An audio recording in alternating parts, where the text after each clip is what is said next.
കേരള സർക്കാർ നിങ്ങൾക്ക് ഓരോ മാസവും 1000 രൂപ വെച്ച് തരും. സംഭവം സത്യമാണ്. നിങ്ങൾ ഏതെങ്കിലും മത്സര പരീക്ഷയ്ക്ക് തയ്യാറെടുക്കുന്ന ആളോ അല്ലെങ്കിൽ ഏതെങ്കിലും അപ്സ്കില്ലിംഗ് കോഴ്സുകൾ ചെയ്യുന്ന ആളോ ആണെങ്കിൽ ഈ വീഡിയോ നിങ്ങൾക്കുള്ളതാണ്. കാരണം അങ്ങനെയുള്ള ആളുകളുടെ അക്കൗണ്ടിലേക്ക് കേരള സർക്കാർ ഓരോ മാസവും 1000 രൂപ വെച്ച് ഒരു വർഷത്തേക്ക് തരുന്നതാണ്. കേരള സർക്കാർ അടുത്തിടെ പ്രഖ്യാപിച്ച പ്രജ്വല എന്ന സ്കോളർഷിപ്പ് പദ്ധതിയെ കുറിച്ചാണ് നമ്മൾ ഇന്ന് സംസാരിക്കാൻ പോകുന്നത്. ഇതിനെ കണക്റ്റഡ് ടു വർക്ക് സ്കോളർഷിപ്പ് എന്നും വിളിക്കും. ലക്ഷ്യം ലളിതമാണ്: പരിശീലനത്തെ ഏർപ്പെട്ടിരിക്കുന്ന വിദ്യാർത്ഥികൾക്ക് സാമ്പത്തിക സഹായം നൽകുക. ഇനി ഈ സ്കോളർഷിപ്പ് ആർക്കൊക്കെ കിട്ടും? പ്രധാനമായും 2 തരം ആളുകൾക്കാണ് ഇത് കിട്ടുന്നത്.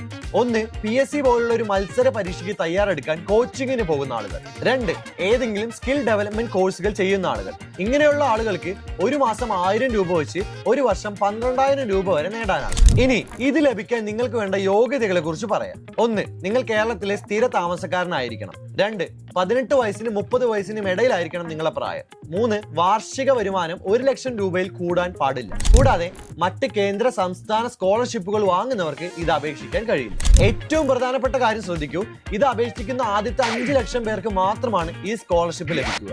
അതുകൊണ്ട് തന്നെ ഏറ്റവും പെട്ടെന്ന് അപേക്ഷിക്കുന്നവർക്ക് മുൻഗണന ലഭിക്കും. അപേക്ഷിക്കേണ്ടത് ഓൺലൈൻ ആയിട്ടാണ്. employment.kerala.gov.in എന്ന സൈറ്റിലാണ് നിങ്ങൾ അപേക്ഷകൾ സമർപ്പിക്കേണ്ടത്. ഇപ്പോൾ പറഞ്ഞ ലിങ്ക് ഈ വീഡിയോയുടെ ഡിസ്ക്രിപ്ഷനിൽ കൊടുത്തിട്ടുണ്ട്. അപ്പോൾ ഈ സുവർണ അവസരം ആരും മിസ് ചെയ്യരുത്. നിങ്ങൾക്ക് ഉപകാരപ്പെട്ടില്ലെങ്കിൽ നിങ്ങൾക്ക് ഉപകാരപ്പെടുന്ന ഏതെങ്കിലും സുഹൃത്തുക്കൾക്ക് ഇത് അയച്ചു കൊടുക്കുക.